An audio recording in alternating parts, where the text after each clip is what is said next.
des LR. La semaine qui débutera demain sera assurément politique et sociale, parce que nous sommes également à 3 jours du mouvement Bloquons tout du 10 septembre, né sur les réseaux sociaux, repris depuis par une partie de la gauche et des syndicats.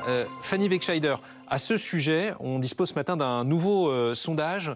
Quelles sont les principales conclusions de cette étude? Eh bien, tout d'abord que près d'un Français sondé sur 2 par ce sondage donc, est favorable, soutient donc ce mouvement de blocage. Vous le rappeliez à juste titre, un mouvement citoyen qui a été lancé sur les réseaux sociaux. Ils sont précisément 46%, vous le voyez, à les soutenir, bien loin devant, quasiment le double de ceux qui y sont opposés, 28%, et seulement 26% qui y sont indifférents. Si on regarde dans le détail, notamment par catégorie, on va dire, d'électorat politique, eh bien, ceux qui soutiennent le plus ce mouvement de blocage du 10 septembre, ce sont les sympathisants des partis de gauche.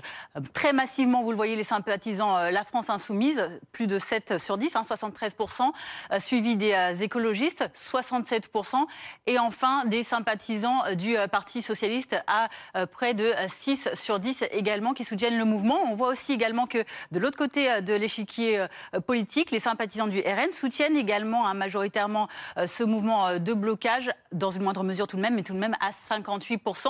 Et on voit donc que, par opposition, ceux qui le rejettent le plus massivement, ce sont les sympathisants de droite, les partisans notamment du Bloc central, Renaissance, Horizon, Modem, à 73%, donc qui le rejettent, ou encore ceux des Républicains qui le rejettent à 57%.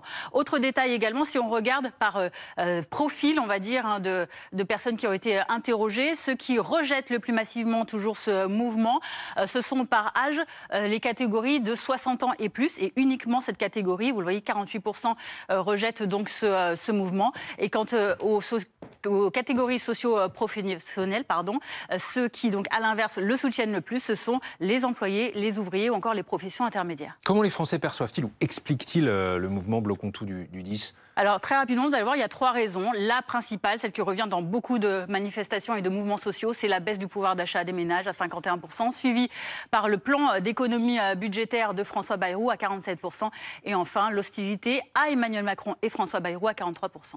Merci Fanny, le chef de l'État qui est dans une situation particulière. La balle est dans son camp et il est pour autant fragilisé comme jamais impopulaire.